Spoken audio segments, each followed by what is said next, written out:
Twist, কিছু হচ্ছে কিছুই বোঝা যাচ্ছে না। আরে এই কোমর কাটিং হুলোর বাচ্চাটা আমাদের ঠিক মেয়ে দেখেছিল নাকি আমরাই বুঝতে ভুল ভুল করেছি? টিকিতে কি হবে, লাস্ট তো আমাদেরই পড়বে। কিছু কার সাথে গেম খেলছে কিছুই বোঝা যাচ্ছে না। সে যে যার সাথে ইচ্ছা খেলুক, কিন্তু দিনের শেষে ম্যান অফ দ্য ম্যাচ তো আমি হব। বাদশা, এরে প্রিয়ার নাম নিয়ে আমার প্রিয়া হাজির। হাই। হাই প্রিয়া।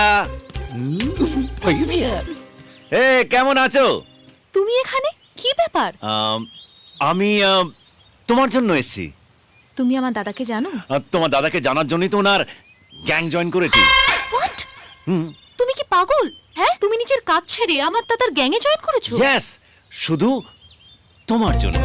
আমার? এই দেখ তো চারিপাশে কেউ দেখছে কিনা। কই না তো। প্রিয়া, আই লাভ ইউ প্রিয়া। হ্যাঁ আমার? হ্যাঁ তাহলে শ্রেয়া? প্রিয়া প্লিজ, শ্রেয়াকে নিয়ে কথা বল না। ও তোমার সাথে চ্যালেঞ্জ লড়েছিল আমাকে পটাবে বলে, তাই তো? আর আমি ওর সাথে বাজি লড়েছিলাম যে ও আমার প্রেমে পড়বে, পড়ে গেল, আমি জিতে গেলাম, ব্যাস। কিন্তু এই বাজি বাজি খেলতে খেলতে আমি যে সত্যি সত্যি কখন তোমাকে ভালোবাসতে শুরু করে দিয়েছি আমি নিজেই বুঝতে পারছি না। আমার মাথা ব্যথা খারাপ হয়ে গেছে, এখন শুধু প্রিয়া প্রিয়া প্রিয়া প্রিয়া করতে থাকছে। কি রে বল? হ্যাঁ 100% তাই তো।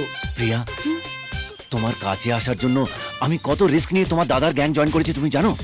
আমি জানি যে কোনো সময় উনি আমাকে প্রাণে মেরে দিতে পারেন, কিন্তু আমি ভয় পাই না, কারণ আমি এখন আমার জীবনের চেয়েও বেশি তোমাকে ভালোবাসি।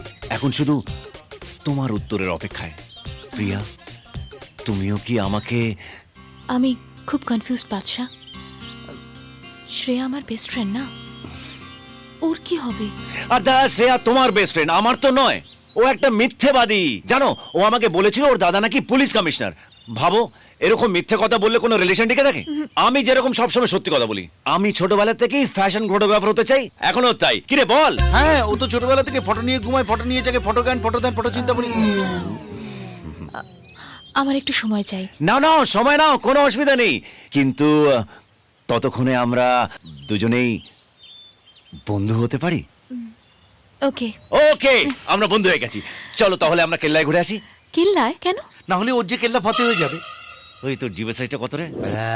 কেটে দেবো, বহুত বেড়েছে। তোর মনে নেই আমার মাকে কথা দিয়েছিলাম?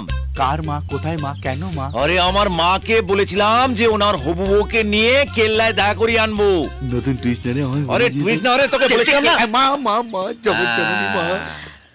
কিন্তু আমায় দাদাকে বলে বেরোতে হবে। আরে বলো না, কোনো অসুবিধা নেই, তোমার দাদা না বলবে না। ওকে।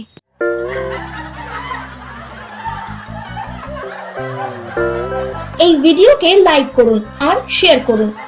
নতুন কমেডি ভিডিও দেখার জন্য এই চ্যানেলকে সাবস্ক্রাইব করুন।